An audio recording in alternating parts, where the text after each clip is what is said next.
All right, welcome back to another episode of the Post Game Podcast.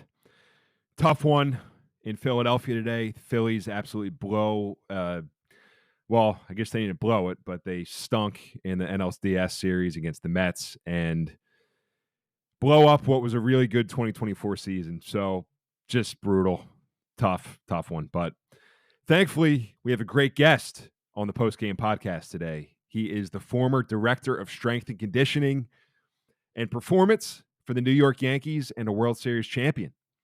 He's currently a high performance and executive leadership coach, as well as a speaker, author, podcast host, and founder of Freedom Farms, a family farm in upstate New York, providing Americans with naturally raised beef, chicken, and pork. His name is Coach Dana Cavalea. A little bit of what we talk about are moving towards the things that you're actually called to move towards, closing the gap on your potential, how he coaches the top CEOs and what questions he asks them, and then the fact that nobody is thinking about you. So do what you want to do. Go after what you want to go after. So, Dana, thanks for your time. Appreciated it. And hope you do too. Hope that you can take something out of this. Feel free to email me. Haven't gotten any emails yet from saying that, but that would be nice. And, if you want to. But also go ahead and check out the Post Game Podcast on YouTube, Instagram, and X for some other content, which we're continuing to put out there. So please enjoy this conversation with Coach Dana Cavalea.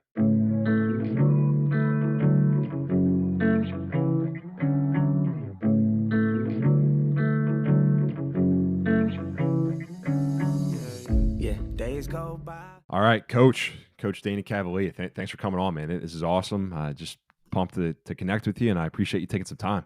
Cool, Joe. Thanks for having me. Yeah. So we were just chatting. I was about to start telling you, like I started this because I played ball at Seton Hall, and then started working, and then I just thought that there was a space for like former athletes, maybe, and it doesn't even have to be athletes, but just people who are kind of transitioning to that next point of life, like figuring out what they're going to do, right? So I know that that's something that you've experienced a few times, and would love to just like ask you about your perspective on some of it. So, well, you gave me a layup there, but I can take it and say, look, you know what? Everybody's transitioning today, so get on board with the party and transition to what is best for you. My mentality with everything is you're always leaving something for something. So if you think about that, right, we're always leaving something for something. It could be, hey, I used to think like that, and I'm leaving that in favor of a more upgraded way of thinking. Or, I used to love my job, but I don't anymore. So I'm leaving that for something better that fits me better now. I used to play baseball, but now I don't. So I'm leaving that for something. So we're always leaving something for something, and we're always moving from one thing to something else. It's just a matter of, do we decide to put friction around that mentally, or do we decide to embrace that transition? And that's an individual choice. Yeah. Well, that's what you're probably helping a lot of people with these days, just coaching wise, right? I mean, that's what, like, a lot of specifically men, right? They're coming to you, they're like, man, I don't know what's going on with me. Like, I'm not in a good spot. No, men are in trouble right now because men, first, we're losing the definition of what it even is, right? You got people that don't know if they're a dog, a cat, a man, a woman, right? So you got all that going on. And then, men don't know how to act, right? They don't know, hey, do I embrace my masculinity, or do I, sort of castrate it? And that's another issue. But you really, at the end of the day, man, woman, whatever you are, you just got to embrace, who you are, and give your thoughts and your beliefs some honor, right? You got to honor those thoughts, you got to honor those beliefs, and you got to move towards that thing that you feel called to move towards. That's what you write about in the book a little bit too, right? Like going with your gut. It's like there's something that your gut is telling you. What did I feel like you hear that all the time? What does that mean to you? Like, Well, I'll tell you what it means. It means that we're all sort of hardwired with this great gift that says yes or no, yes or no, yes or no. And we oftentimes cloud that gift. We cloud it with overthinking, looking at other people, dialogue that says, well, how's it going to be perceived? Is this the right move? Should I be doing it? Right? All of that kills right there. You've already killed that gift. So I'm big on first feeling. What's the first feeling you have? Go for it. What's the first feeling you have? Go for it. And at the end of the day, even if that first feeling is wrong, you'll have the opportunity to get that first feeling again, and you can go and make another decision. So that's a really important thing to remember, is that there's also no wrong answers. Like, everybody's trying to make this perfect script to their life. And look, I think for a lot of people, if let's use athletes for an example, a lot of guys would like to just play forever and live that lifestyle, but they can't. A decision at some point is made, often for them, whether they can continue at that or not. And then they have to, again, decide, do I want to do this or not? And am I ready to leave or not? And sometimes they're not ready, but they get kicked in the butt and they got to go. And other times they get to make the decision. But we're always in this position where we have to say, hey, first feeling, like, can I still do this? Like, can I still suit up and go through 162? Like, I think about it from a coaching standpoint. Could I today, being removed for, just a short of 10 years from Major League Baseball, that travel, the grind, the day to day, could I go back to that? And if I'm being 100% honest with myself, I'm like, no, I can't go back to that. I did that. I was wired at the time for that. Now I'm wired for something else. So we have to embrace a lot of these things, which oftentimes we don't do. mm-hmm. Yeah. So you're saying like a lot of people just have to embrace, like, people don't know what they are. I wanted to ask you, like, you're pretty active on LinkedIn. Do you what's why do you do that? I'm very Like, you're strategic. just Well, you're speak your yep. mind, So like you ruffle some feathers. yeah, Like, so I know very, very clearly who my target is, right? I got a lot of my clientele, they are type A killers. They got no time for BS. They have no time for soft stuff. They have no time for, again, trying to figure out some of these social issues in the world. They don't care. These guys are competitors. They're money makers. They're CEOs. They're executives. They're managing partners within private equity. These are guys playing the money game. Uh, they're not interested in any of the fluffy, feel good type stuff. They want to go out there and compete every day. And they want to compete at the highest possible level. They want to take their potential and maximize it. They want to close the gap on their potential. They're obsessed with it. So I write to that person. And you know what? When I get some liberal housewife from the Midwest that doesn't agree, I don't care, because she's not my target. I'm not writing for her. I'm not writing for her applause. I'm actually not even writing for the applause of my target.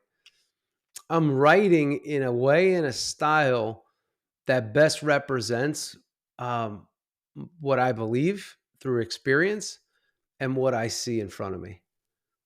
That's it. And that's how I go about it. Does it ruffle feathers? Yep.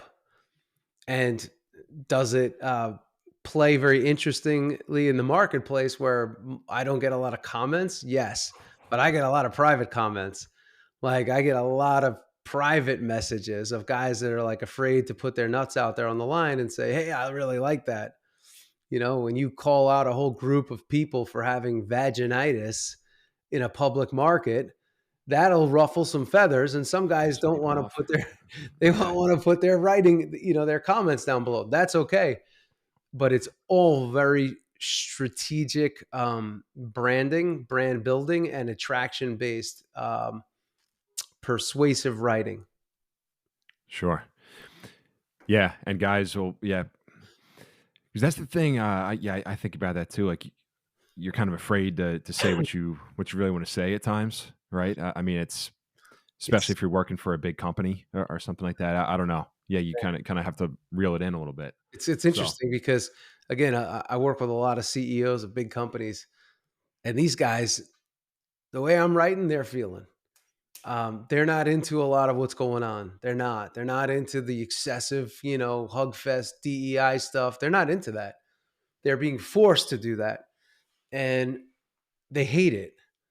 So, it's like I just think as a whole, we probably as a culture would do much better just cutting through the bullshit. I mean, you got people, you got husband and wives that can't be honest with each other. You have people in premarital relationships that can't be honest with each other. You have employers and employees that can't be honest with each other. Just go down the line, right? You got politicians who are all full of shit, right? So there's no truth there. So you start looking around and you're like, what truth do we have in our life? Now we don't have a lot of truth in our life, unfortunately. So it starts with you, right? It starts with us as individuals making a commitment that says, look, what I say, what I do, it may offend some people. It may not jive with everybody, but that's okay. Joe and I, we don't have to agree on everything. Maybe yeah, we agree on 10% of things, but we still like each other as guys. We don't have to agree on everything. But we're all entitled to have our own beliefs, and those beliefs sort of sculpt our brand. They sculpt who we are. They make us who we are. If every musician copied the Rolling Stones, we wouldn't have much diversity in the world of music. Same thing. absolutely, man. Yep, I agree with you. So that CEO that you're saying, what's the process of them coming to you? Like, and where do you start with them usually? What kind of questions do you ask them? I start with their biggest problem, right? And you start with, hey, what's bothering you, and what are you looking to improve upon? I have guys call me and say, look, I know I could be a better leader. I have guys call me and say, look, all I do is work. I can't stop working. I'm addicted to work. My personal life at home is a mess. Other guys say I'm 30 pounds overweight. Don't know what to do. Can you help get me on a plan? It's all different situations. That's why I call it performance coaching. It's like everybody um, looks at performance differently. If you're somebody that you're physically active, you love the gym, you like to eat right, right? Your physical health is not your number one concern because you got that. But what else? Maybe you don't sleep at night. Maybe you have chronic anxiety. Maybe you have an issue with focus. Maybe you want to do all these things and you don't know what the lead domino is that you should do to knock down the rest of them with the least amount of effort. Uh, so we go over a lot of those things. I just believe that everybody should have a personalized game plan to attack their goals and what it is they're after. And you should always have somebody in your corner to help you set that plan, number one. But number two, help you manage that plan. Because along the way, between you and that achievement that you desire, you're going to have self doubt. You're going to have questions. You're going to have moments of distraction. You're going to get off course potentially. You're going to just get tired and fatigued. For the level that I work with and the folks that I work with, one of the biggest issues and I'd say things that hinder their performance is fatigue. They work, they work, they work, they work, and they keep working, and they say, I need to be more productive. That whenever I hear someone say I need to be more productive, it's often a fatigue problem, especially if they're not a lazy dog. They're just, for all of us, our output will go down with fatigue. It's like our body's way of saying, look, I'm not going to give you the ability to focus because you have to recover. So these are all different things, that situations and scenarios that we go over. And then I also work within the companies When a company's like, hey, our sales team has no courage, our sales team has no guts, they're overthinking, they're this, they're that, and the other thing. So every situation is different. Every company's different. Every Gotcha. culture is different. Yeah, sure, sure. What do you do to stay on track? Who Uh, does anybody coach you? Like, yeah, no, actually, yeah, yeah, and it's funny because I deal with a lot of the same issues that I work with clients on. I think my frequency could be a bit less than some of my clients. Like I don't deal with it as much, but I certainly deal with it. My body every year downshifts me sometimes with a little bit of a cold, like I got now, that says, "Hey, big boy, slow it down a little bit." You don't need to go to the gym 6, 7 days a week. You don't need to, be up at 4 o'clock in the morning and rolling hard all day. So I deal with it as well. Uh, as I've gone through my journey, I've realized that I come from a working background, so I'm a worker, right? I'm a guy that likes to be more on the blue collar side of things and get after it. But as you develop your business entity or entities, you realize that mentality will also kill you. It'll be an advantage in the beginning, but if you don't know how to stop it and delegate and organize and systematize, you will constantly do too much, and you will constantly be fatigued, and you will constantly be complaining of either overwhelm or ineffectiveness, lack of productivity, you name it. So I have to be aware of my own negative tendencies. And I, to my right, I say going too fast and doing too much. Those are my two great threats. and that's what we were saying a little bit right before we started recording is that like, yeah, everybody's got a ton on their plate, right? Like how do you manage that? How do you manage your time? Hmm. That's one thing I think about a lot. It's like I've I have a million interests and I'm doing a million things, but how do I stay on track and like prioritize the things that are important to me, like family and friends, which sometimes slip. I've heard Yeah, before that like there's seasons of different things, but I don't know what you think about that. Like yeah. just There's managing. seasons, but if the season of eating poorly, not working out, and treating your body like shit goes on for too long, you may not have another season. So it's like, yeah, that's a great word of advice to somebody that has an infinite timetable. You know, um, look, yeah, you could spend the next 10 years crushing yourself, putting yourself into a potential medical condition. Eating like crap, staying out late, drinking, doing the whole thing. But look, you built a great book of business. There's guys that do that. I mean, I've met some old Wall Street guys.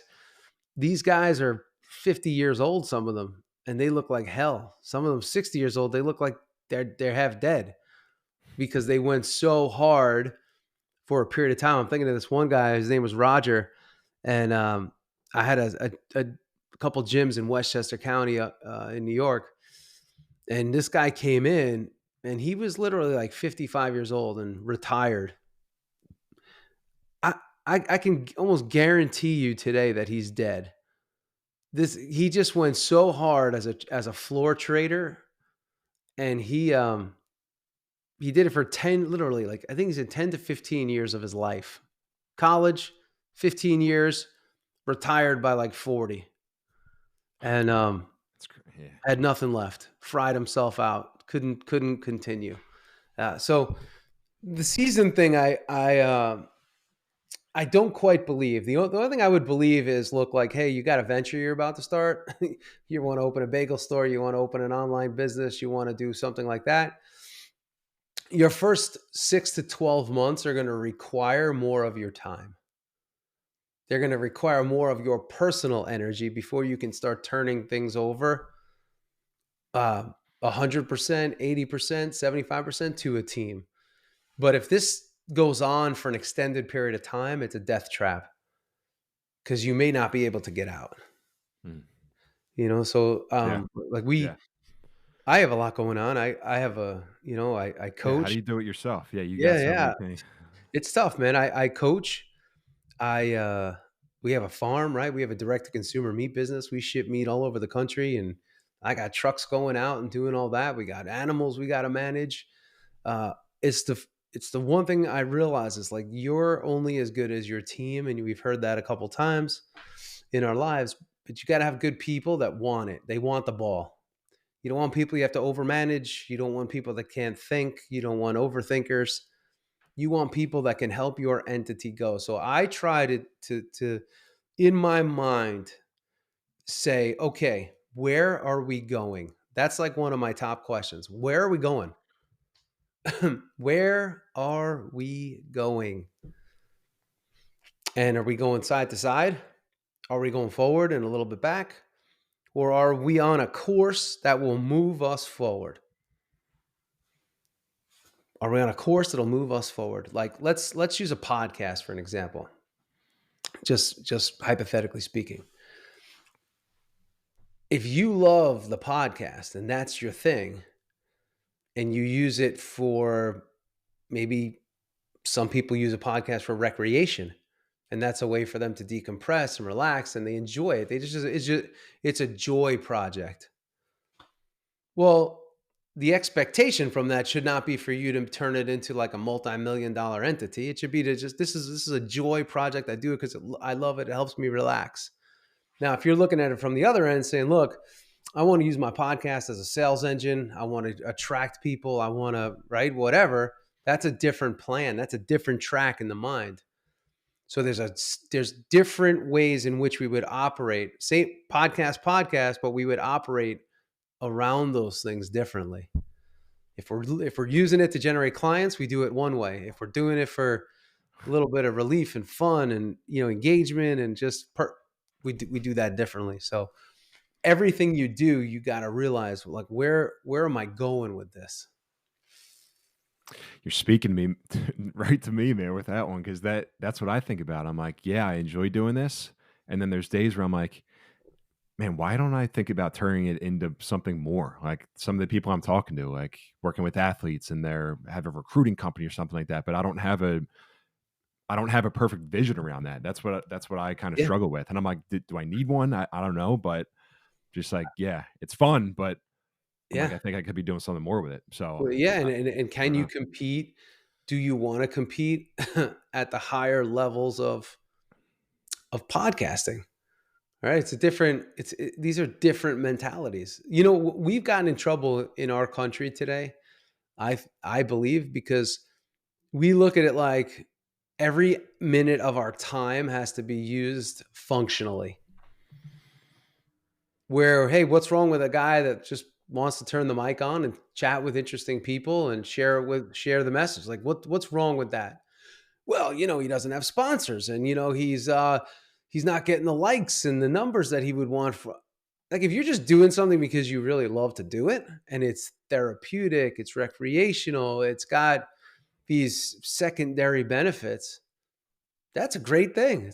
That's like somebody that loves woodworking and after work they go in the shop and they make stuff. There's nothing wrong with that today. Not everything has to be monetized. And I'm a capitalist at the highest level.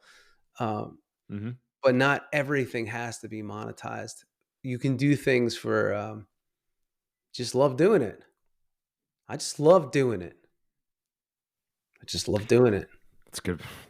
It's a good perspective, and I appreciate it. So, Yeah. Yeah.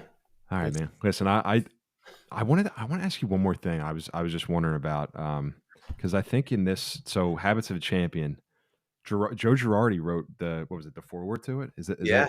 right? So, and I was telling you, I'm outside of Philly. I'm a Phillies fan, and for whatever reason, it didn't work with Girardi, and now you've got Topper, who you were also in the clubhouse with, Yeah. I believe. What are you what are your thoughts on that? I don't know. I mean, Joe is obviously a really strong personality, and then Well, Thompson almost seemed, yeah, I you worked with Joe when he was a player, and I worked with Joe when he was our manager, and I worked with Joe when he was our bench coach. So I worked with Joe as player, coach, manager.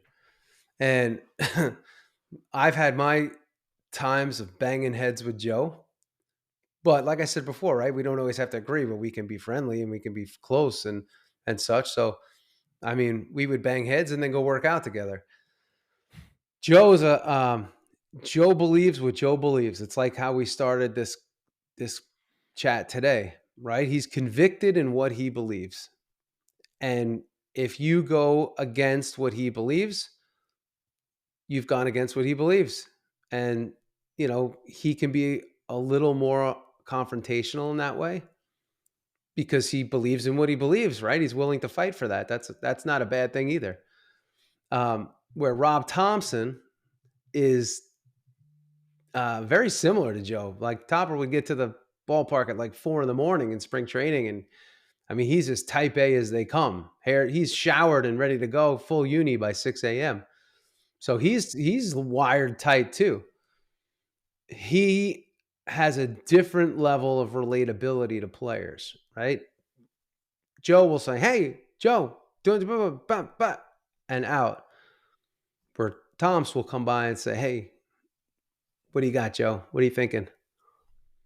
Two totally different approaches. I mean, it's night and day. That's why they worked well together as manager and bench coach. And then, Tom says Kevin Long, our hitting coach, who was our hitting coach, as well. He's traveled with him quite a bit. And Kevin's got a great ability to relate to players as well. So when you take the two of those guys, it's a very high emotional quotient between the two of them.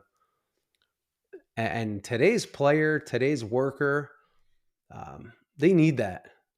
It's different than back in the day where it's like, yeah, Joe, you don't have the chops. Well, get out of here. Today's different. It's different. It's not as, it's a little more, you got to have a little more compassion for people. You have to have a little bit more connectivity, so. Yeah. Different from the days when maybe Jeter and some of those other dudes you worked with around. Well, maybe not. I don't know. Maybe to an extent. It was tough, man. I mean, like the players of yesterday were they were tougher. They came from a different style. The styles of management were a little bit harder back in the day. Like get it done or get out. Like it can still be that today, and it is still that. Truthfully, if you don't perform, you're gone. But you have to do it in a different way. Think about players, people, like guys don't want somebody on their throat all day long, like all over their ass. They don't want that as much today. They want someone that says, "Hey, Joe, listen, you're doing a great job." And you walk away and you're like, "I'm doing a great job." Makes me feel good. It reminds me, I told the story yesterday to a guy I work with in private equity about Mariano Rivera in 1996. He struggled, believe it or not, he actually had some struggling that went on in that year, and the Yanks won the World Series.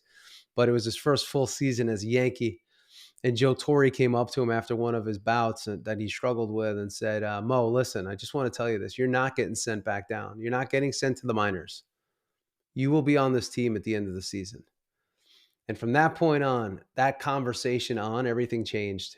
And he was able to really embrace his role, embrace himself, and just go at it. And his whole career exploded after that. So it's different times. Freed him up, man. Gave him the ability to go out there and be who he was. Yeah, I love that story. By the way, I'll let you run here too, but I love that story in the book where you said you asked him, like, how'd you do it, man? Like you're on the mound in front of 40,000 people. Yep. Right. Slow it down. He's like, we decide we make situations big. That's something I have to keep in mind personally, so yep. It's good. We all do. Cause as you walk people through their own mindset, everyone's afraid of just a couple things. They're afraid of looking bad. They're afraid of going broke, and they're afraid of dying. 3 things. That's it. And actually the fourth one is rejection. Right? So looking bad is kind of like rejection, but they don't want to look bad, right? They don't want to go broke. They don't want to die, and they don't want to be rejected. Those 4 things own people.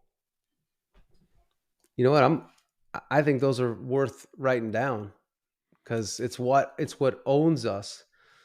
Yeah. Let's put that there because it's powerful stuff. If you think about that every one of those things can own us. Looking bad, rejection, dying, and going broke. Once you come to terms with all those things, you'll be like, wow, how many of my actions are aligned with not going broke? Well, I don't take a risk. I won't buy that house that I really want. And I know that I can stretch for because, well, I don't want to look bad and I don't want to go broke. Right? It just felt, I don't want to go for that promotion. I don't want to go apply for that job. I don't want to, whatever. I don't want to do that speech because I don't want to look bad. I don't want to get rejected by the audience, right? What if my message sucks? So those 4 things are like, whoa. I could write a book called The 4 Things. Yeah, the 4 things. That's it. Looking bad, rejection. Those are 2 things, man, Yeah. that are on the top of my mind a lot of times. Like, Well, let me coach consciously. you right through that, right? Yeah, would love to. Nobody cares. You think most people care? Like the things that you're worried about, nobody cares about. Like most people are so caught up in themselves that we're worried about what people how they perceive us or what they think about. They're not thinking about it. Like people Yeah. like us, right? Today, we're gonna wrap this up. I'm gonna go send a couple emails. I'm gonna go do a thing, and later I'll be like, it was a good talk with Joe.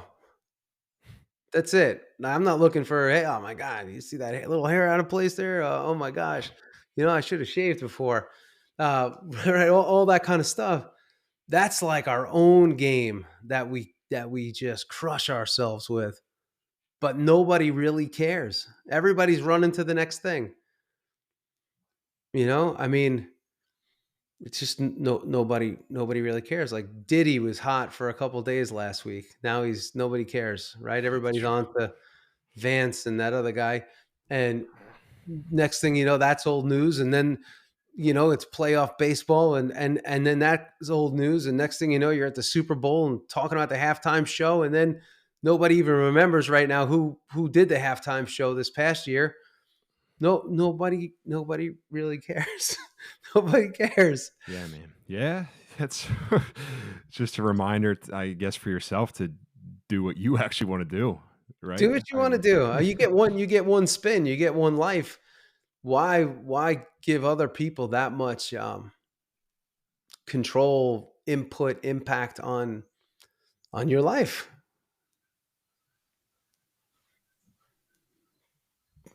Imagine like you could just do what you feel like is best for you without worrying what anyone else thinks. It's pretty powerful stuff. pretty powerful and pretty good place to leave off right there. So, Yeah, I yeah, like it. coach, thanks, man. This is great. Yeah, I first heard you on Luke Melm's podcast, like, Okay. years ago because Okay. I was in a spot where I'm like, yeah, I don't know, like, baseball and business that just resonated with me, and I heard your story and Yeah. full circle. So, No, I appreciate appreciate you having me. appreciate your time. Yeah. I'll put it in the show notes, maybe where to find people. Maybe if they need any meat or anything like that, go Yeah. Freedom Farm, or maybe maybe I'll just give you the opportunity to share that real quick if you don't mind. Yeah, no, we ship meat all over the country. It's fun from our farm in upstate New York. wearefreedomfarms.com. And then my website is just danacavalea.com. And that's where I do my coaching, my blog, and all that kind of stuff. I do the podcast actually a little bit less than I want to these days Yeah. because I just didn't. I'm doing other things. That was a Awesome. fun project. Yeah. Yeah. It's fun right now for me, man, but I know it's on other things. So cool. All right, All Joe. right. All right, Beautiful. coach. Yes, sir.